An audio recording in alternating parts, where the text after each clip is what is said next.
It was a bright, sunny Saturday morning in Oakwood Hills, a quiet little neighborhood where kids rode bikes and dogs barked at squirrels. The air smelled like fresh grass and the sky was so blue it looked like someone painted it. Everyone seemed happy, well, almost everyone. Jake Riley, a guy with a big smile and a love for adventure, was in his driveway polishing his favorite thing in the world, his motorcycle. It was shiny and black, with chrome parts that sparkled like mirrors. And to Jake, that bike wasn't just a bike. It was his pride and joy, like a treasure he'd worked hard to get. Jake loved the way his motorcycle roared when he started it. It sounded strong, like a lion waking up. He'd ride it through the neighborhood, feeling the wind whip past his face, grinning like a kid on a roller coaster. To him, it was freedom. But not everyone felt the same way. Across the street, in a house with perfect white curtains and a lawn so neat it looked fake, lived Karen Baxter. She was the president of the Homeowners Association, or HOA for short. That meant she made rules for the neighborhood, and boy, did she love making rules. Karen didn't like anything loud, messy, or fun. And Jake's motorcycle, to her, it was the loudest, messiest, most annoying thing ever. Have you ever had a neighbor who complained about everything? Maybe they got mad when your dog barked or when you played music too loud. Well, Karen was like that, but 100 times worse. She wasn't just nosy, she was like a detective looking for trouble. If something wasn't perfect, she'd be there with her clipboard writing it down. Jake was her favorite person to pick on. She didn't like his motorcycle, but it wasn't just that. She thought his mailbox was too bright because it was painted red. She said his grass was too long, even though he mowed it every week. Once, she even complained that his garbage can was 1 inch too close to the curb. 1 inch, can you believe that? Jake tried to laugh it off. He was a chill guy, the kind who didn't let little things bug him. He'd wave at Karen and say, "Morning, neighbor." But Karen never waved back. She'd just frown, her lips pressed tight like she'd swallowed a lemon. To her, Jake was trouble, a guy who didn't follow her rules. She wanted everyone to act the same, to keep their houses boring and quiet, but Jake wasn't like that. He loved life, loved his bike, and loved being himself. And deep down, he had a secret, a big one that Karen didn't know about. It was something that would make her jaw drop and her perfect little world flip upside down. Let's rewind a bit to really get the picture. Oakwood Hills was one of those places where every house looked kind of the same. They all had white fences, green lawns, and flowers planted in neat rows. People moved there because it felt safe and cozy, like a place where nothing exciting ever happened. But Jake, he wasn't like the other neighbors. He moved in a few months ago, and right away people noticed him. Not because he was loud or rude, but because he was different. He wore jeans and a leather jacket instead of fancy shirts. He had a motorcycle instead of a boring car, and he always seemed to be smiling like he knew something nobody else did. When Jake first got his motorcycle, he was so excited. He'd saved up for years to buy it. Every weekend, he'd clean it, making sure every spot shined. He'd check the tires, the engine, everything like it was his baby. To him, it wasn't just a way to get around, it was a way to feel alive. He'd ride it to the store, to the park, or just around the block, feeling like he could go anywhere. The other neighbors didn't mind too much, some even thought it was cool. Kids would wave when he rode by, and old Mr. Jenkins next door would say, "Nice bike, Jake." But Karen hated it from day one. The first time she saw Jake's motorcycle, her face turned red. She marched right over to his house, her shoes clicking on the sidewalk. "That thing is too loud," she said, pointing at the bike like it was a monster. Jake was wiping his hands on a rag, trying not to laugh. "It's just a bike, Karen," he said. "It's not hurting anyone." But Karen didn't care. She crossed her arms and said, "We have rules here, no noise, no mess, you need to follow them." Jake just nodded, still smiling. "A sure thing," he said, but he wasn't worried.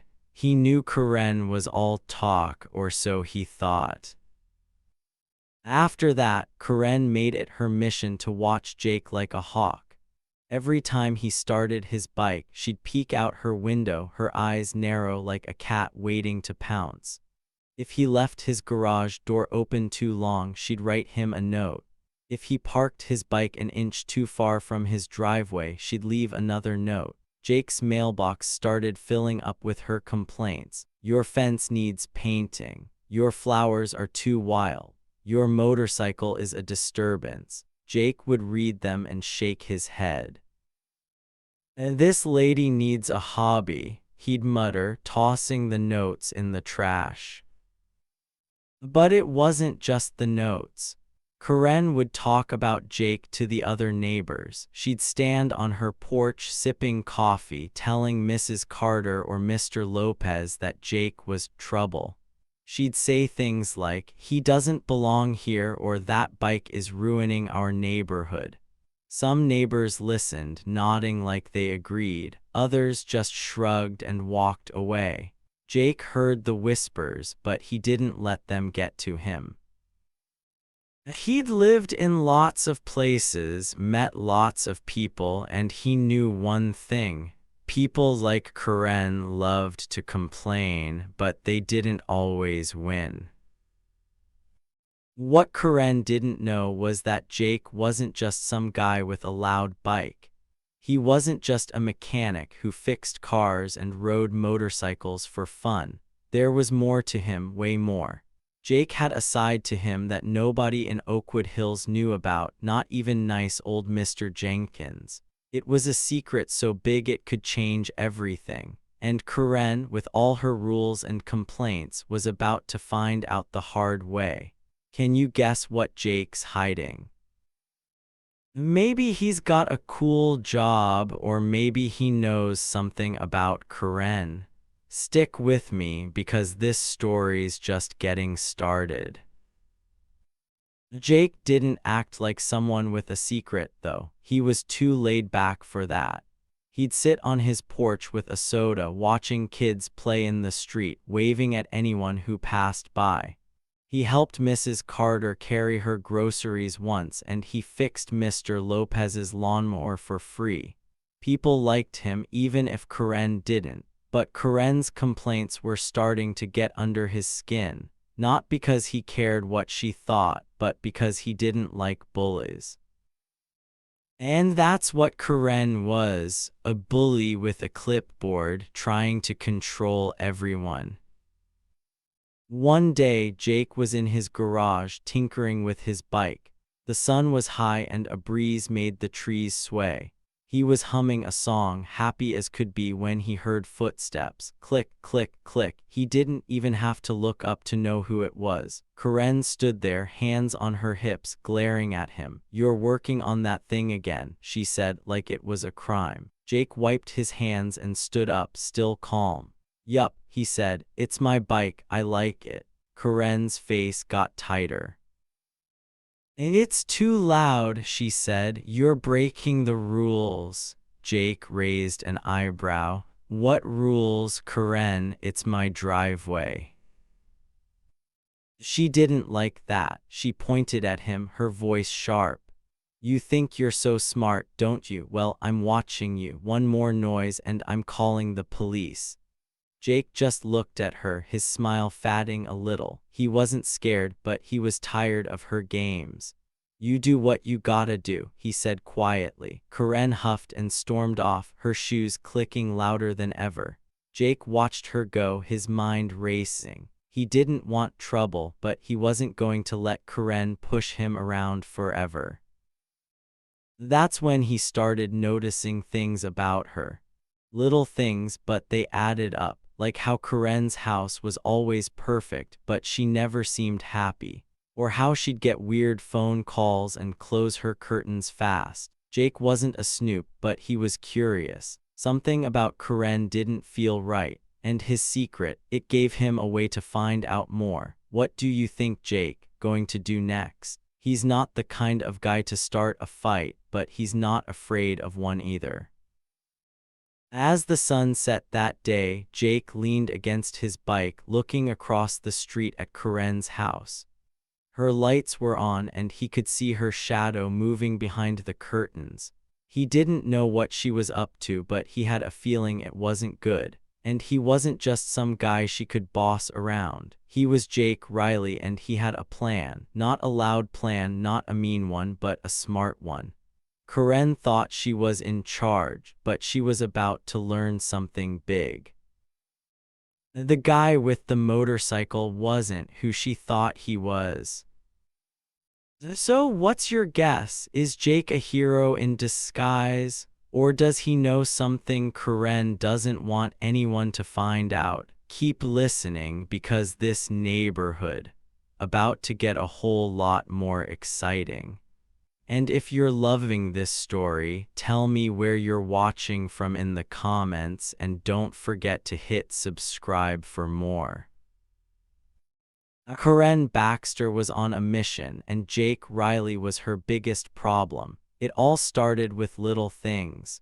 She'd leave notes taped to Jake's front door, written in her neat, angry handwriting. "Your motorcycle is too loud," one said. "Noise violation," said another. Every time Jake pulled into his driveway, he'd see her peeking through her curtains, giving him a dirty look like he'd just kicked her cat. If he revved his engine even just a little, her frown got deeper. To Karen, Jake's shiny black motorcycle wasn't just a bike, it was a giant headache, and she wanted it gone. Have you ever met someone who got mad over nothing? Maybe a kid at school who complained about your backpack being too colorful or your laugh being too loud. That was Karen, but way worse. She didn't just complain, she acted like she owned the whole neighborhood. As the HOA president, she thought she could tell everyone what to do. No loud music, no messy yards, and definitely no motorcycles. But Jake, he wasn't scared of her notes or her glares. He'd just shake his head, toss her notes in the trash, and go back to polishing his bike. Things got worse one sunny afternoon. Jake was in his driveway fixing a loose bolt on his motorcycle. The sun was warm and a breeze made the trees rustle. He was happy, whistling a tune, when he heard fast, angry footsteps. Clip, clip, clip. Before he could look up, Karen was standing right there, her arms crossed tight and her face red as a tomato. In her hand was her phone, like it was a weapon. "That horn of yours is a public nuisance," she snapped, pointing at the bike. "It's driving everyone crazy. I'm calling the cops if you don't stop right now." Jake leaned back on his heels, wiping his hands on a rag. He looked at her, calm as could be, and grinned. "It's my property, Karen," he said. "Chill out." His voice was steady, but inside he was done with her nonsense. He met people like her before, bullies who thought they could push everyone around. But Jake wasn't the kind of guy to back down. He liked his bike, he liked his life, and he wasn't going to let Karen ruin it. Still, her words stung a little, calling the cops over a motorcycle horn. That was a new low, even for her. What Karen didn't know was that Jake wasn't just a guy who fixed cars and rode a loud bike. He wasn't just a mechanic with grease on his hands. He had connections, big ones that went way beyond Oakwood Hills and its perfect lawns. Karen thought she was in charge, but she was poking a bear without even knowing it. Her threats didn't scare Jake, they just made him more determined. What do you think Karen's going to do next? She's acting tough, but she might be making a big mistake. After that day, Karen turned up the heat. She didn't just leave notes anymore, she started watching Jake like a hawk. Every time he stepped outside, he could feel her eyes on him. If he started his bike, she'd pop out of her house, shaking her head and muttering. Once he caught her taking pictures of his driveway with her phone, like she was building a case against him. What's she even doing with those? Jake wondered, scratching his head. It was weird, but he didn't let it get to him. He'd dealt with worse than an angry neighbor. The other neighbors started noticing Karen's behavior too. Mrs. Carter, who lived next door, whispered to Jake one day while watering her flowers. "Karen's been talking about you," she said. "Says your bike's ruining the neighborhood." Jake just shrugged. "Let her talk," he said. "She'll get tired eventually." But deep down, he wasn't so sure. Karen wasn't the type to give up. She loved being in control, and Jake was the one guy who didn't follow her rules. One evening, things got even stranger. Jake was sitting on his porch sipping a soda when he saw Karen packing in her yard. She was on her phone, her voice loud and sharp. "I don't care how you do it," she said. "Just make it happen." Then she glanced around like she was worried someone was listening and hurried inside. Jake raised an eyebrow. What's she up to? He thought. It wasn't his business, but something about it felt off. Karen wasn't just mad about his bike, she was acting sneaky, like she had something to hide. Jake didn't say anything, but he started paying attention. He noticed little things like how Karen's trash cans were always empty, even on pickup day, or how she'd get packages delivered, then act nervous when the delivery guy knocked. Most people wouldn't think twice, but Jake wasn't most people. His connections, the ones Karen didn't know about, made him good at spotting trouble. And Karen, she was starting to look like trouble. The next morning, Karen was back at it. Jake was washing his bike, the water sparkling in the sun, when she marched over again. This time she had a piece of paper in her hand. "This is an official HOA warning," she said, shoving it at him. "Your motorcycle violates noise rules. You have 1 week to get rid of it or I'm reporting you." Jake took the paper, glanced at it, and chuckled. "Karen, you're working way too hard at this," he said. "Maybe take a break." Her eyes got wide and she opened her mouth to yell, but Jake just turned back to his bike, ignoring her. That's when Karen lost it. "You think this is a joke?" she shouted. "I run this neighborhood. You'll be sorry if you don't listen." She stormed off, her shoes clicking so loud the whole street could hear. Jake watched her go, his grin fading. He wasn't mad, not yet, but he was done playing nice. Karen thought she could scare him, but she didn't know who she was messing with. Her threats weren't just annoying. They were lighting a fire in Jake, making him ready to push back. What's Karen planning? She's acting like she's got all the power, but Jake, not backing down. He's got something up his sleeve, and it's bigger than Karen could ever guess. The neighborhood was about to see a side of Jake nobody expected. Karen's complaints were piling up, but so was Jake's patience. And when that ran out, things were going to get interesting. Days went by in Oakwood Hills, and Karen Baxter was getting braver with her complaints. She wasn't just leaving notes on Jake Riley's door anymore. Now she'd stand on her porch, staring at him with her arms crossed, her eyes sharp like a teacher catching a kid chewing gum. Every time Jake worked on his shiny black motorcycle, she'd grab her little notebook and scribble something down, like she was building a giant list of reasons to get him in trouble. It was like she thought she could scare him away with her angry looks and her pen. Jake stayed calm, though. He wasn't the kind of guy to get mad easily. He'd smile and wave at her even when she glared back, but deep down he was starting to get curious.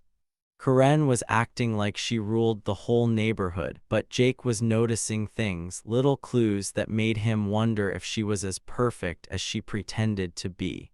Have you ever met someone who seemed super bossy but was hiding something? That's what Jake was thinking about Karen.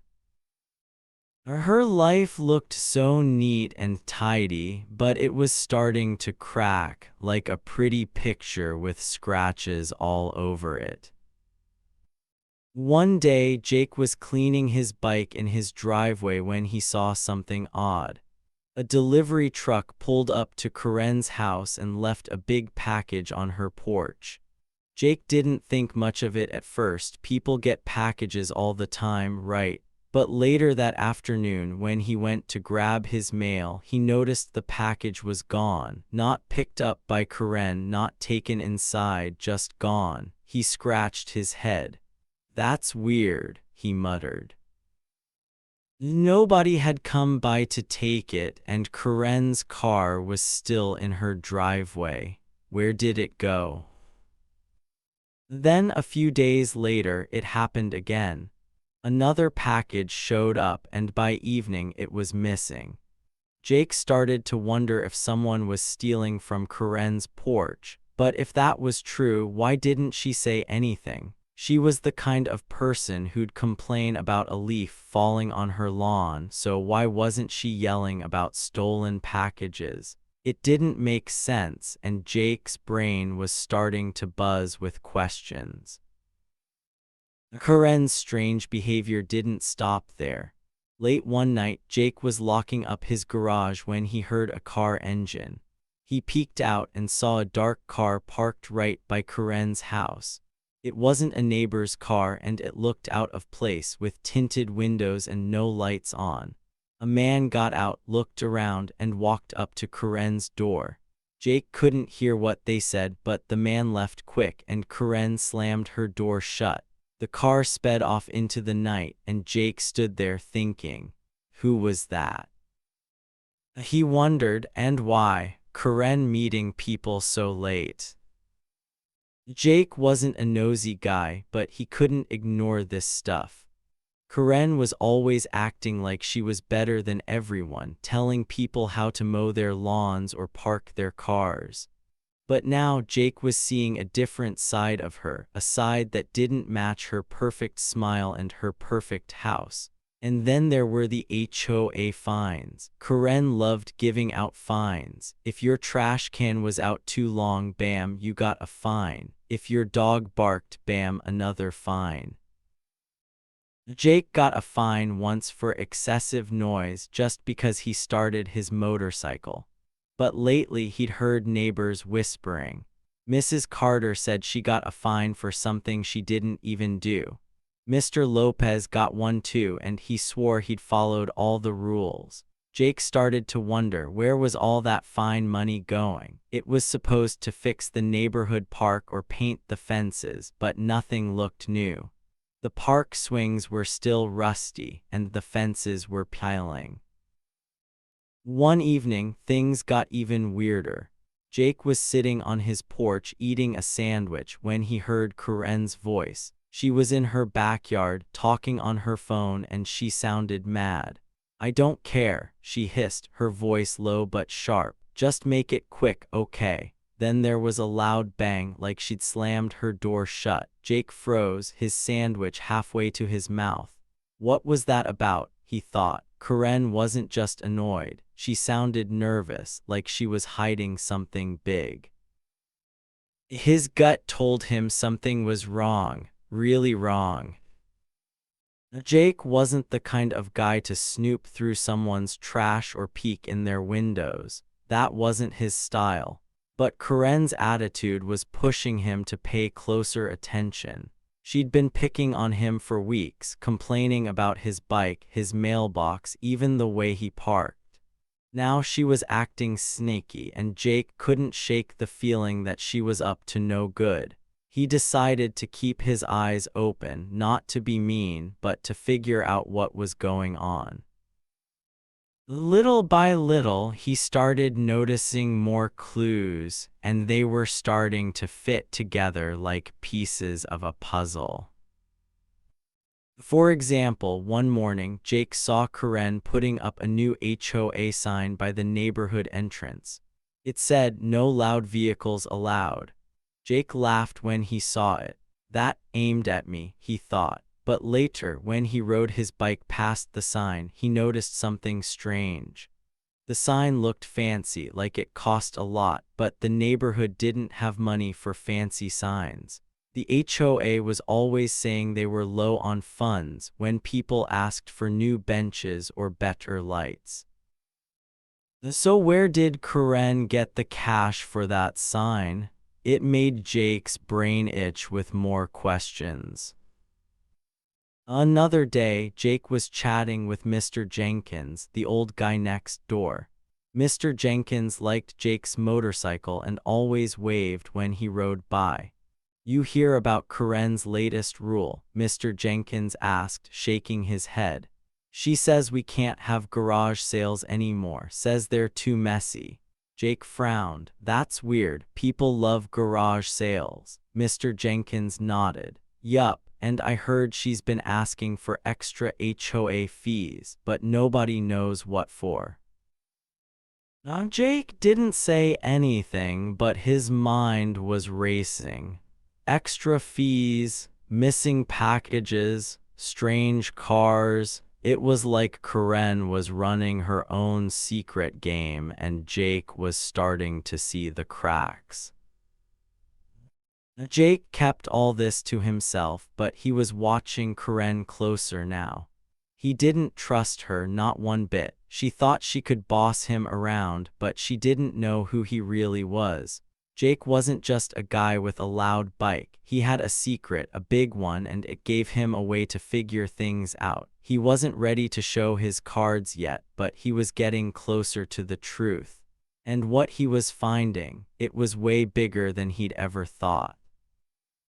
What's Karen hiding? Got any guesses? Maybe she's got a secret plan, or maybe she's in trouble. One thing's for sure, Jake not going to let her push him around forever. Keep listening, because this story's getting wild. The sun was shining bright in Oakwood Hills, and Jake Riley was in his driveway feeling good. His shiny black motorcycle sparkled like a new toy, and he was checking everything to make sure it was perfect. He decided to test the horn, just a quick honk to see if it was working right. Beep! It wasn't loud, not really, just a short sound that echoed for a second. But that one little honk was like flipping a switch for Karen Baxter, the HOA president who hated Jake's bike more than anything. Across the street, Karen's front door flew open so fast it banged against the wall. She came charging out like an angry bull, her face red and her eyes wide. "That's it," she screamed, waving her phone in the air like a sword. "I've had enough of you and that stupid motorcycle. I'm calling 911 right now. You're disturbing the peace and I'm done." Her voice was so loud the whole neighborhood could hear. Jake looked up, surprised but not scared. He leaned back against his bike, crossing his arms, and a slow, sly smile spread across his face. "Go ahead, Karen," he said, calm as could be. "Call M." Have you ever seen someone get so mad they didn't think straight? That was Karen right then. She was shaking, her fingers punching numbers into her phone, muttering about how Jake was ruining everything. She didn't even notice the police car parked just down the street, quiet and still with its lights off. She didn't see the two officers inside watching her. And she definitely didn't notice when they opened their doors and started walking toward her house, their boots making soft thumps on the pavement. Karen was too busy yelling into her phone. Yes, hello 911, there's a man here making noise with his motorcycle. It's awful, you need to come arrest him. She kept going, telling the operator how Jake was a problem and how she was sick of it. But while she ranted, one of the officers, a tall guy with a serious face, walked right up to her. He tapped her shoulder gently. "Ma'am," he said, his voice firm, "we need to talk." Karen froze. Her phone slipped a little in her hand and her mouth opened, but no words came out. She turned and saw the officer, then the second one behind him, holding a piece of paper. Her face went pale, like she'd seen a ghost. What?" she stammered. "What's this about?" The first officer held up the paper. "This is a warrant, Ms. Baxter," he said. "We need to ask you some questions about the HOA." Karen blinked, her eyes darting around like she was looking for a way to run. "The HOA," she said, her voice shaky. "I don't understand." Jake was still leaning against his bike, watching it all. His smile got a little bigger, but he didn't say a word, not yet. The neighbors were starting to peek out now, poking their heads from behind curtains or stepping onto their porches. Mrs. Carter was there, holding her watering can. Mr. Jenkins stood by his mailbox, his eyebrows high. They could feel something big was happening, and they didn't want to miss it. The officer kept talking, his voice clear so everyone could hear. "We've been looking into some complaints," he said. "Seems like the HOA's been collecting a lot of fines that don't add up. Money been going missing, Ms. Baxter, and we've got evidence it's been going into your bank account." Karen's jaw dropped. She shook her head fast, like a kid caught stealing cookies. "No, that's not true," she said. "I'm just doing my job. I keep this neighborhood perfect." But the officer wasn't done. He held up another paper, this one with numbers and names on it. "We've also got records," he said. "You've been changing things, hiding money, making up rules to get more fines. It's called fraud, ma'am, and it's against the law." Karen's hands started to shake. She looked around like she hoped someone would help her, but nobody did. The neighbors just stared, their eyes wide with shock. That's when Jake finally spoke. He stepped forward, his voice steady but strong. "You thought I was the problem, didn't you, Karen?" he said, looking right at her. "All those notes, all those threats, you thought you could push me around." He paused, letting his words sink in, then he dropped the bomb. "But I'm not just a guy with a bike, I've been watching you too." Karen's eyes got huge and she took a step back. What?" she whispered. Jake crossed his arms again, his smile sharp now.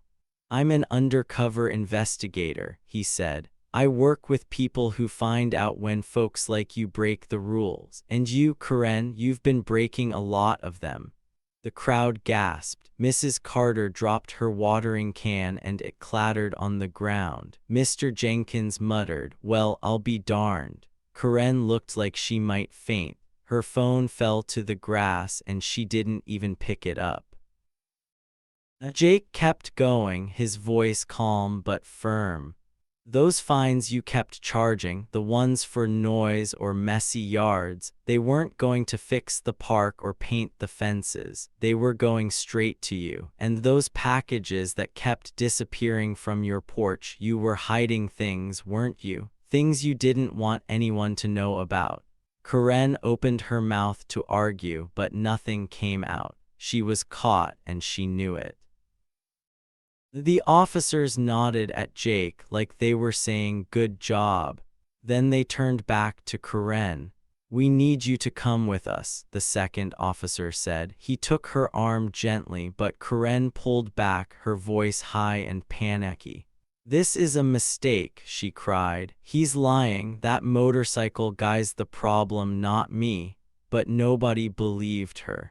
The evidence was right there, and Jake's words had hit like a thunderbolt. Jake didn't laugh or cheer. He just watched as the officers led Karen to the police car. She was still arguing, her voice getting quieter as they walked away.